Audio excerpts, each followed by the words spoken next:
소금이 더 비싼 적이 있었어요. 아니 왜 황금보다 소금이 더 값비싸게 팔렸단 말입니까? 그것은 황금은 없어도 살지요. 그렇지만 소금은 없어서는 안 되기 때문에 한때 그렇게 많이 팔렸다고, 비싼 가격으로 팔렸다고 합니다. 근데 소금은 주로 바다에서 나지요. 그러나 바다에서만 소금이 나는 게 아니에요. 산에서도 엄청난 소금이 많이 난다는 거예요. 바다에서만 소금이 난다면 이 지구상에 바다가 없는 나라가 얼마나 많아요. 그 나라는 그러면 소금을 어디서 채취하라는 거예요. 그런데 놀랍게도 소금은 바다에서만 나는 게 아니라 산에서도 많이 나고 있다는 겁니다. 폴란드의 소금 광산이며 세계 자연유사인 비엘리츠카라는 광산에서요 엄청난 소금이 많이 나고 있어요. 중국의 온난성과 스촨성에서도 산악지대에서 소금이 나고 있고요. 네팔의 히말라야 산, 고산국가인 티베트, 고대 잉카 제국 이런 데서도 소금이 많이 났고 또 그걸 사용을 해 왔다는 겁니다. 그런 놀라운 사실은 바다에서 나는 소금보다도요 산에서 나는 소금이 영양분이 훨씬 더 많이 함유되어 있대요. 철분, 칼슘, 마그네슘 등 80가지 이상의 그 유기 미네랄이 많이 함유하고 있다고 합니다. 특별히 안데스 산맥에서 채취한 소금은 이렇게 영양분이 아주 풍부하다고 합니다. 그러면 바다에서 나는 소금보다 산에서 나는 소금이 이렇게 영양분도 많고 지금도 소금이 생산되고 있다는 것은 뭘 의미할까요? 그것은 언젠가는 이 바닷물이 말이죠 이 지구를 다 덮은 적이 있었다는 거 아니겠어요? 창세기를 말씀을 읽어보면은 노아의 시대에 바로 그런 때가 있었거든요. 바다가 육지를 완전히 덮어버렸어요. 높은 산까지 물에 다 잠기는 그런 일이 있었거든요. 하나님이 코로 숨쉬는 모든 사람과 동물들을 다 죽게 한 홍수 심판이 노아 시대에 있었거든요. 그런데 노아는 하나님이 살려주셨습니다. 9절 말씀에 왜 노아를 살려주셨을까요? 노아는 의인이요 당대의 완전한 자라 그렇게 말씀했어요. 그래서 노아만 살려준 게 아니에요. 노아의 아내도 살려주고요 세 아들도 살려주고요 세 자부들까지 전부 해서 몇 명이에요? 8명의 식구들을 다 살려주었습니다. 그런데 그 노아의 아내는 의인이란 말이 없어요. 그의 자식들도 며느리들도 의인이란 말이 없거든요. 그러나 이 노아가 의인이요 당대의 완전한 자이기 때문에 그는 하나님께 인정을 받은 사람이었기 때문에 그의 가족까지 다 살게 되었다. 이게 바로 성경에 나와 있는 말씀입니다. 자, 그러면 정말 이 노아라는 사람이 의인이었을까? 당대의 완전한 사람이었을까? 이걸 한번 여러분과 제가 생각해 볼 필요가 있습니다. 여러분, 에베소서 5장 18절에 술 취하지 말라 이는 방탕한 것이니라고 말씀했거든요. 그런데 노아는요 홍수 이후에 얼마나 술을 많이 퍼마셨는지 인사불성이 되었어요. 옷을 다 발가벗고요 나체로 장막에서 뒹굴고 있었어요. 아니 나이 먹은 사람이 말이요 그 한 가정의 가장인 사람이 그게 있을 수 있는 일입니까? 아니 술도 좀 점잖게 마시면 안 돼요. 술 취해가지고 옷을 다 벗어버리고 막 그냥 장막은 함께 가족들이 생활하는 거처 아닙니까? 그런데 장막에서 뒹굴고 있었습니다. 그걸 누가 발견했느냐? 둘째 아들 함이 보고는 그 두 형제인 셈과 야벳에게 알려줬거든요. 그런데 나중에 어떤 반응을 노아가 보였나요? 그거를 다른 사람들한테 그렇게 알려줬다고 해가지고 세상에 그 친아들 함과 그의 넷째 아들 가나안과 친손자까지 저주를 해요. 저주라는 건 뭐예요? 나쁘게 되기를, 벌을 받기를 기원을 해서 그런 결과를 기대하는 걸 바로 저주 아니에요? 아니 어떻게 당대의 의인이요 완전한 사람이 그런 행동을 할 수가 있어요? 어른도 잘못할 수 있습니다. 어린아이만 잘못한 게 아니에요. 여러분 나이가 먹었어도 잘못하면은 자기가 솔직히 잘못했다고 시인하고 용서를 빌 수 있는 그런 마음도 필요한 거 아닌가요? 그런데 어떻게 자기가 술 취해가지고 주태를 부린 것 가지고 그걸 다른 형제에게 알렸다고 그래가지고 어떻게 그 친자식을 말이죠, 친손자까지 저주를 할 수 있느냐 말이에요. 이런 사람이 어떻게 의인이라고 얘기할 수 있겠느냐 하는 그런 말씀입니다. 거기다가 여러분, 노아는요 그렇게 영적인 영향력이 별로 크게 미치지 못한 사람이라는 것을 알게 됩니다. 노아의 아버지는 라멕인데 182세에 노아를 낳았어요. 그런데 노아만 낳은 게 아니에요. 노아를 낳고 또 계속해서 자식을 낳아가지고 홍수 나기 5년 전에 죽었거든요. 595년을 살았어요. 얼마나 오래 살면서 건강해가지고 오랫동안 자식을 낳았는지 뭐. 그러니까 노아에게는 자기 말고 다른 형제 자매가 굉장히 많았다는 것을 알게 됩니다. 노아의 할아버지는 누구예요? 무두셀라예요. 782년을 지내며 자녀를 낳았고요, 969세를 살았어요. 얼마나 세상에 700년 이상을 자식을 낳았으니 그 후손이 얼마나 많이 퍼졌겠어요. 그러면 무두셀라가 낳은 자식들은 노아에게는 삼촌, 고모 이런 사람들 아니겠어요? 그렇죠. 삼촌, 고모 이런 사람들이에요. 무두셀라가 노아의 할아버지니까요. 이 무두셀라는 언제 죽은 줄 아세요? 연수를 계산해 보니까요, 홍수가 나던 2월 17일 날 죽었다고 성경에 말씀해요. 아니 그러니까 노아 홍수에 물에 빠져 죽었는지 아니면 홍수가 나기 그냥 1시간 전에 혹은 1초 전에 죽었는가는 모르겠어요. 그렇지만은 아무튼 그날 죽었습니다. 많은 성경학자들은 틀림없이 그 사람 무두셀라도 그렇게 훌륭한 인물이라고 성경에 소개되지 않는 거 보니까 홍수 심판으로 죽었을 거라고 그렇게 또 얘기를 해석을 하는 사람들도 많이 있습니다. 이건 뭘 말해줍니까? 노아에게는 고모, 삼촌도 많이 있었고 또 조카들도 많이 있었다는 거예요. 그런데 성경에 뭐라고 말씀합니까? 창세기 6장 12절에 하나님이 보신즉 땅이 부패하였으니 이는 땅에서 모든 혈육이 있는 자의 행위가 부패함이었더라. 다른 사람들은 믿음이 없었다는 거 아니에요. 다른 사람들은 홍수 심판을 준비하지 못했다는 거 아닙니까? 죄로 말미암아 다 멸망받았다는 거 아니에요. 이건요, 노아가 바로 그들에게 영적인 영향력이 부족했다는 거 아니겠어요? 물론 전도한다는 건 그건 그렇게 쉬운 일은 아닙니다. 그렇지만은 당대의 의인이요 완전한 사람이라면 노아라면은 아니 그래도 좀 가족들 가운데 전도해서 하나님을 섬기고 회개할 수 있도록 그렇게 해야 되는데 전혀 그런 영향력이 없었다는 거예요. 그런데 어떻게 그가 의인이요 당대의 완전한 자가 될 수가 있을까요? 자 여러분, 그러면 성경에 바로 노아를 당대의 의인이요 완전한 사람이라고 그렇게까지 성경에 말씀한 이유가 무엇인가요? 여러분, 아가서 4장 7절 말씀은 바로 솔로몬이 술람이 여인을 사랑을 해서 고백한 내용이거든요. 나의 사랑, 너는 어여쁘고 아무 흠이 없도다. 여러분, 술람이 여인이 정말 흠이 없어요? 아니잖아요. 그 여자는 첫째는 게을렀어요. 부모님한테 인정 못 받았어요. 자기 오빠들에게까지 인정 못 받았어요. 그리고 포도원에서 일을 하다 보니까 아주 검게 탔어요. 피부가 거칠어졌어요. 결코 미인도 아니에요. 그러나 어찌된 일인지 솔로몬은 그 여자를 보고 첫눈에 반하고 맙니다. 그리고는 그렇게 고백해요. 나의 사랑, 너는 순전히 어여뻐서 아무 흠이 없구나. 도대체 뭘 보고 솔로몬 그렇게 부자요, 잘생긴 사람, 학자요, 건축가요, 또 시인이요, 철학자인 그가 도대체 뭘 보고 그렇게 반했을까요?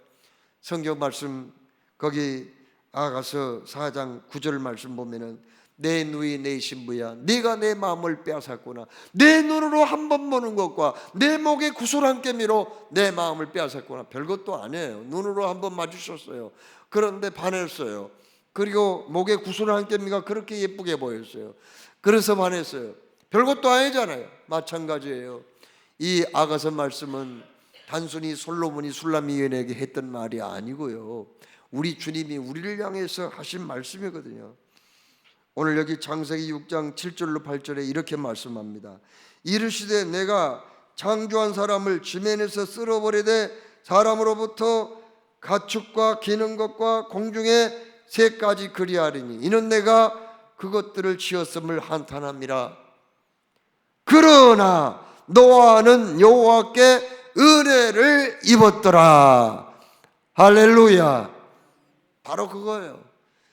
노아가 그렇게 훌륭해서 인격이 참으로 출중해서가 아니라, 그가 많은 공을 세워서가 아니라, 착한 일을 많이 해서가 아니라, 그러나 노아는 여호와께 은혜를 입었더라. 그렇습니다. 은혜가 뭐예요? 은혜란 자격이 없는 사람에게 값없이 주시는 사랑이 아니겠어요? 이것은 보상이나 대가와는 거리가 먼 거예요. 그냥 하나님이 노아에게는 은혜를 베풀었기 때문에 그가 그런 놀라운 은혜를 받았다는 거 아니겠어요? 여러분, 햇빛과 비를 여러분이 돈 주고 씁니까? 아니잖아요. 부모가 자식에게 아무 조건 없이 귀한 것을 주고 희생하는 거, 이거 은혜가 아니겠어요? 노아가 구원을 받은 것은 자기가 특별한 선행을 해서가 아니에요. 그냥 하나님이 은혜를 베풀어 주셔서 그가 구원을 받았다. 여러분, 그러면 어떤 은혜를 그가 받았어요? 그건 첫째로 하나님께서 직접 설계한 방주 안에 들어가게 한 거예요. 방주의 길이가 얼마죠? 137m입니다.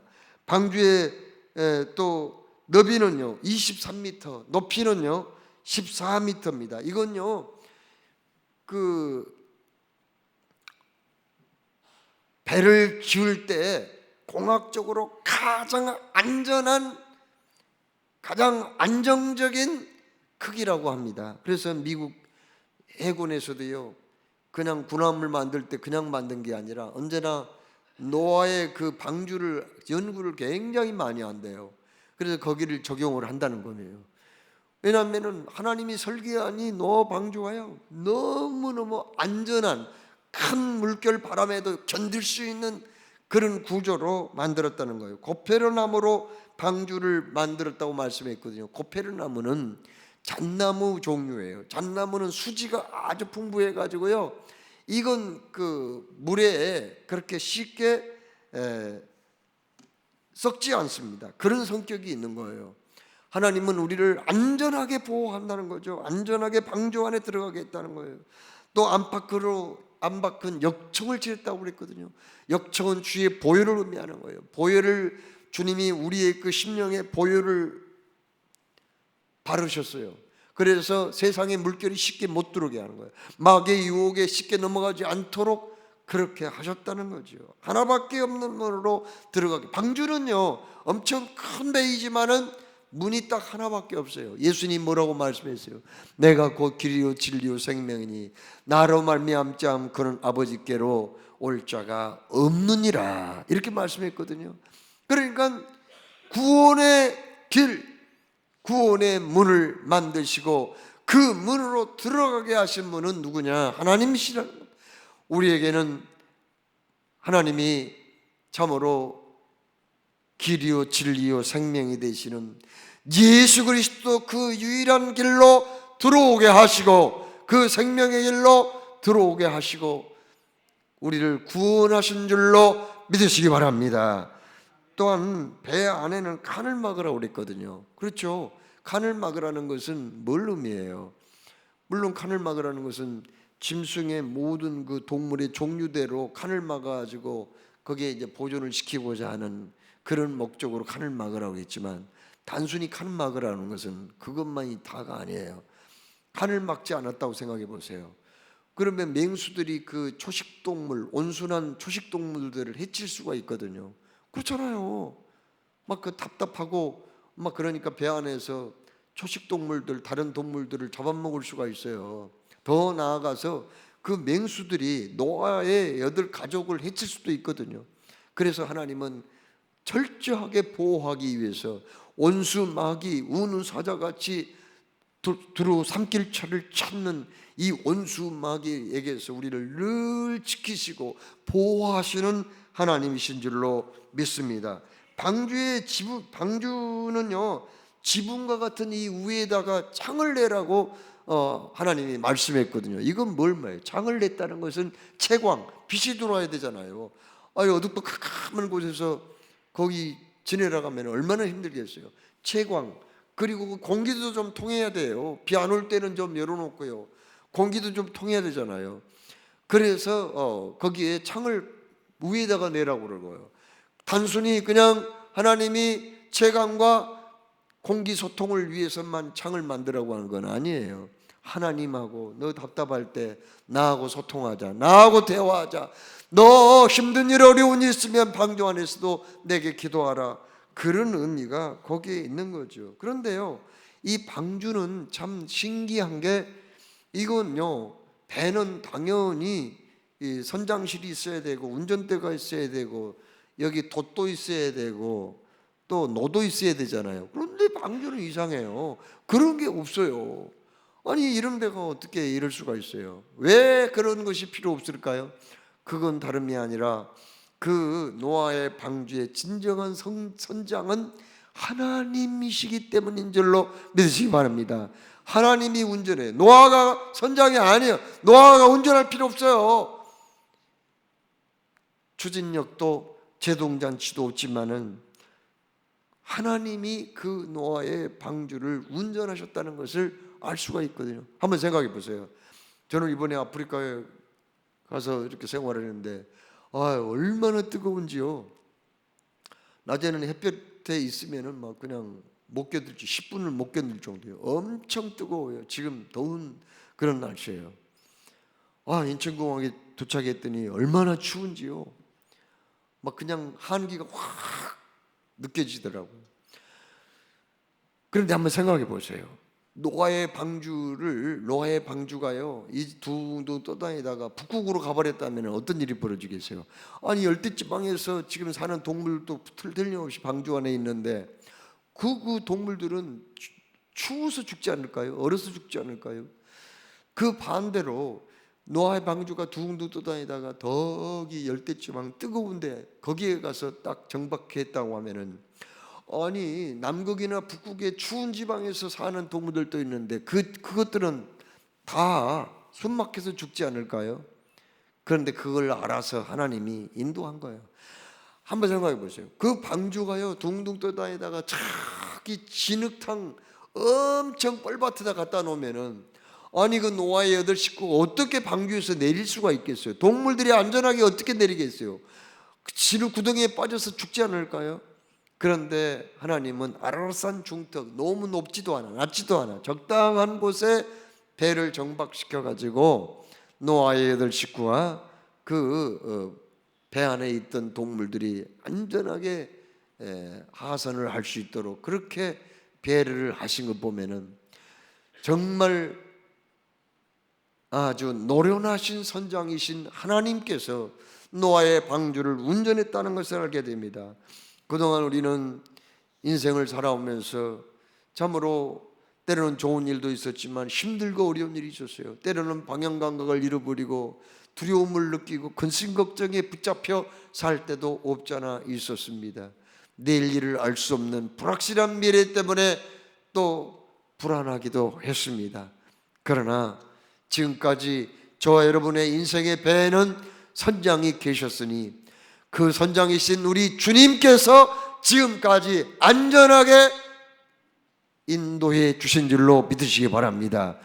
이 세상 끝날까지 천국의 항구 거기까지는 무사하게 인도해 주실 줄로 믿으시기를 축원합니다.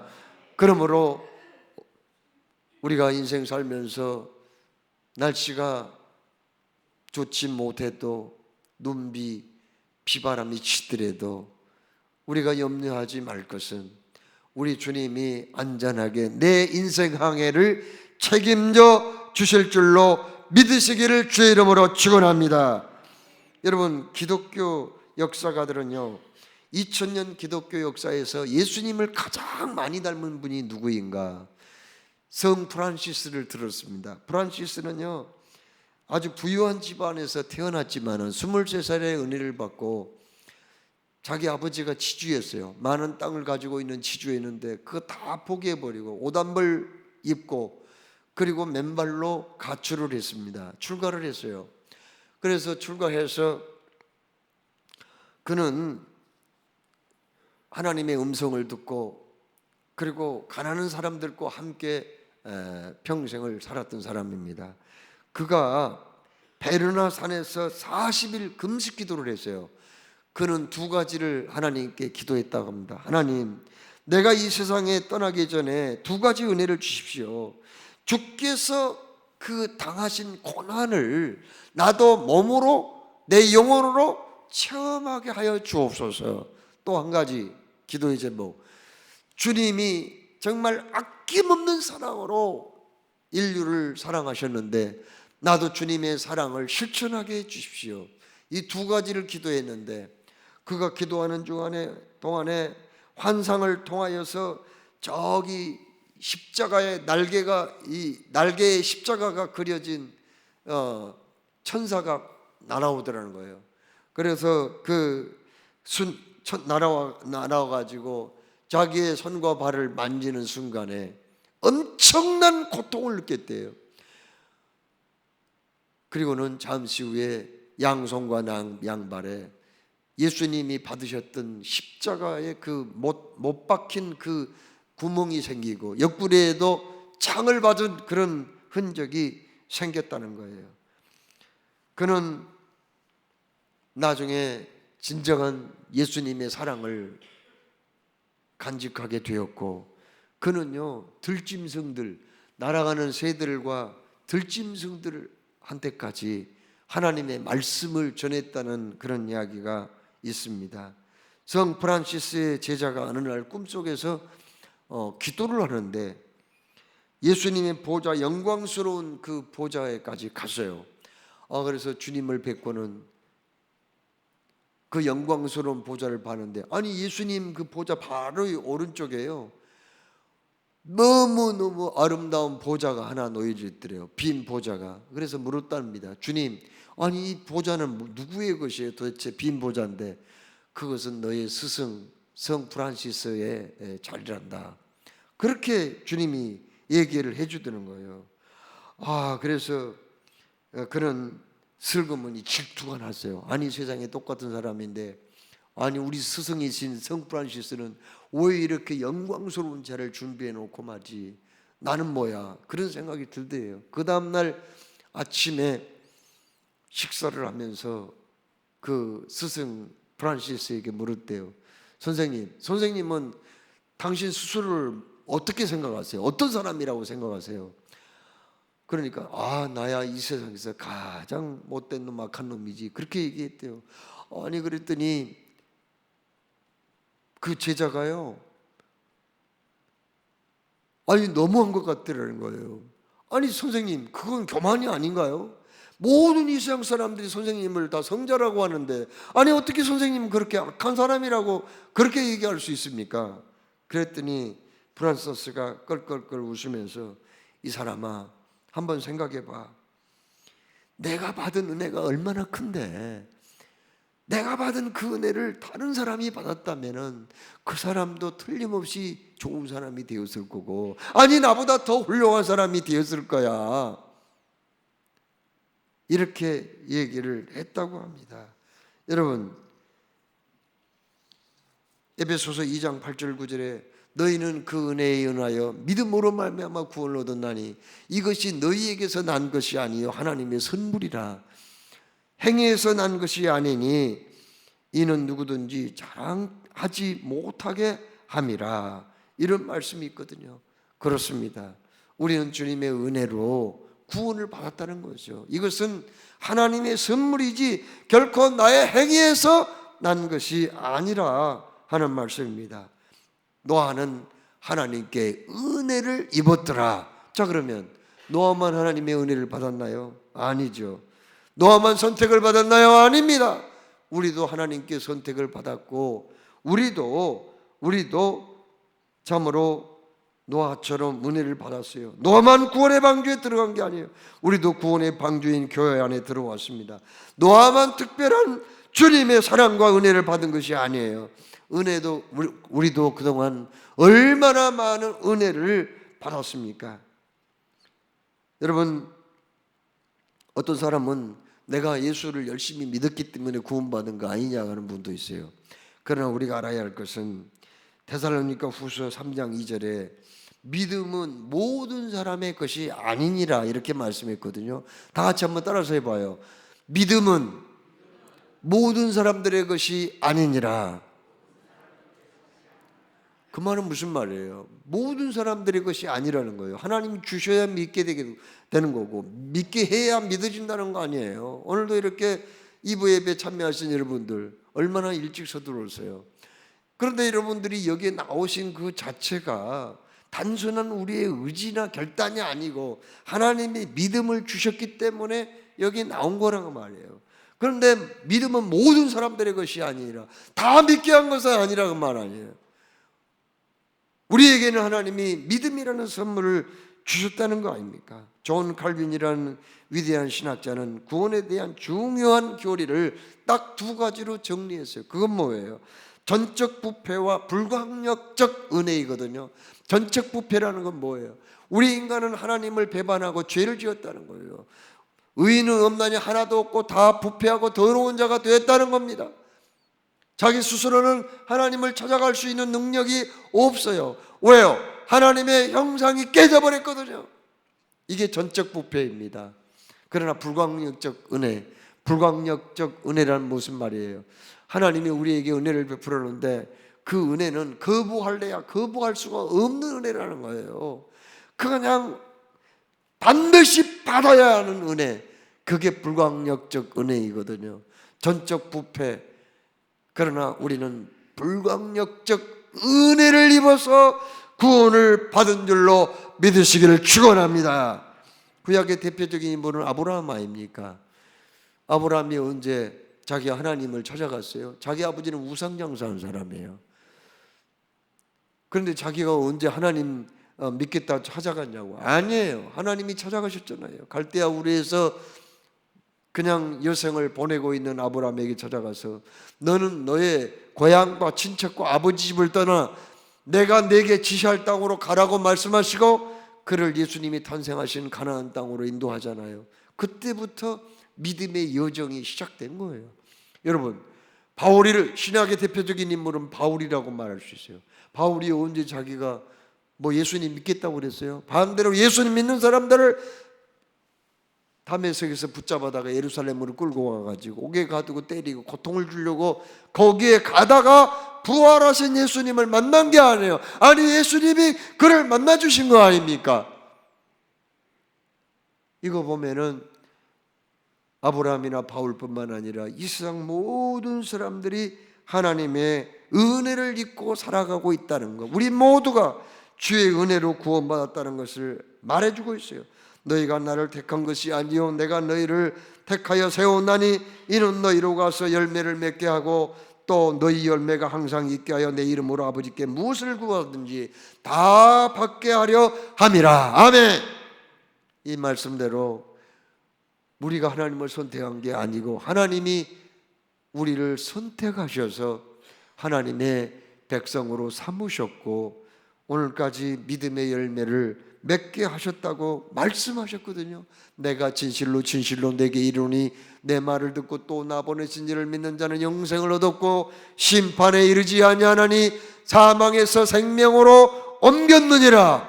우리는 믿음을 선물로 받았어요. 예수 믿고 영생을 얻었습니다. 심판은 받지 않아요. 사망에서 생명으로 옮겨졌습니다. 하나님의 자녀가 이미 된 줄로 믿으시기 바랍니다.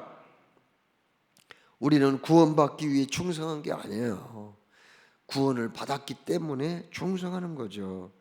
우리가 복 받기 위해 순종하는 게 아니거든요. 이미 복을 받았기 때문에 순종하는 거예요. 우리가 은혜 받기 위해서 기도하고 찬송하는 게 아닙니다. 이미 은혜를 받았기 때문에 하나님께 감사하고 찬송해야 될 줄로 믿으시기 바랍니다. 여순 반란 사건이라고 이 빨갱이들이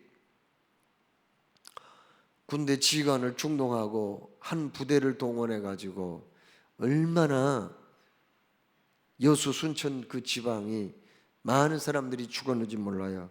여순 반란 사건 때요, 그때에 희생을 당한 사람들이 많지만 그 중에서 두 아들을 잃어버린 한 목사님이 있었습니다. 그분이 누구예요? 손양원 목사님이라는 분입니다. 손양원 목사님의 일대기가 사랑의 원자탄이라는 책으로 많은 사람들에게 읽혀졌어요. 외국어로 번역이 돼가지고 전 세계적인 베스트셀러가 되었거든요. 그 책을 보면은요, 여순 반란 사건 때 자기 그 두 아들이 있어요. 중학교, 고등학교 다니는 아들이 있었거든요. 순천에서 그 학교 다니던 두 아들이 빨갱이한테 총 맞아 죽었어요. 그 빨갱이 두 아들을 죽였던 빨갱이는 누군가, 그 빨갱이는 안재선이라는 사람이었거든요. 그런데 세상에 두 아들을 장례를 치르고 나서 그 목사님은 사형 선고를 받게 될, 여순 반란 사건 진압이 됐죠. 사형 선고를 받게 된 그 안재선에게 탄원서를 제출해서 내 양아들로 삼고 싶으니 제발 안재선을 죽이지 말아달라고, 나한테 돌려달라고 그렇게 간청을 합니다. 그게 수용이 돼가지고 세상에 자기 두 그 자식을 죽인 원수를 양아들로 삼았어요. 참 기가 막힐 일 아니에요. 양아들로 삼았어요. 저는 그 언젠가 그 양아들을 본 적이 있습니다. 직접 만나본 적이 있어요. 세상에 그런 목사님이세요. 그런데 몇 년 후에 또 6.25가 터졌죠. 빨갱이들이 그곳에 그분이 목회했던 그 애양원 나한자촌입니다. 애양원에 왔어요. 그래서 붙잡아 가지고 그 교회당 인근에 뽕나무 밭으로 데려갔습니다. 그리고는 두 발의 총성과 함께 거기서 죽이죠. 그래서 두 아들을 빨갱이에게 잃었고, 그리고 자신도 공산당한테 순교를 당했거든요. 그 애양원에 가면은 지금도요, 세상에 아버지와 두 아들의 그 묘소가 있어요. 산부자가 나란히 누워 있습니다. 그 모습 보면 참 기가 막혀요. 인간적으로 보면 얼마나 불쌍합니까? 두 아들과 아버지가 몇 년 간격으로 다 죽었단 말이에요. 같이 묻혀 있는 모습을 보세요. 얼마나 참 불쌍해요. 그런데 그 손양원 목사님은 생전에 매일 아침에 일어나면은 그분의 성경적 맨 앞에 책갈피에다가 붓글씨로 써놓은 성경 구절을 늘 읽고 묵상을 했다고 합니다. 시편 116편 12절이거든요. 내게 주신 모든 은혜를 내가 여호와께 무엇으로 보답할까? 이 말씀이에요. 내게 주신 모든 은혜를 내가 무엇으로 보답할까? 다 같이 한번 따라서 볼까요? 내게 주신 모든 은혜를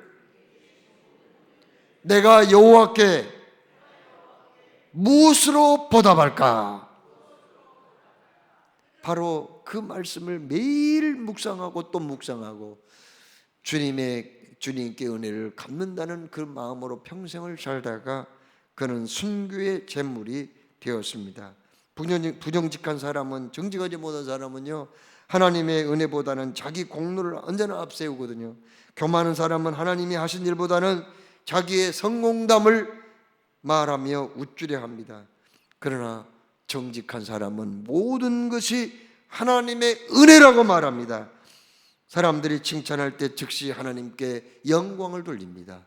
오늘 추수감사절입니다. 우리는 이렇게 고백했으면 합니다. 사도 바울처럼 말입니다. 나의 나 된 것은 오직 주의 은혜로 된 것입니다. 내가 다른 사람보다 더 수고를 했다 할지라도 그것 또한 내가 한 것이 아니요 오직 나와 함께 하신 하나님의 은혜입니다. 기도하겠습니다. 사랑해 주님, 오늘도 말씀 주시면 감사하며 주신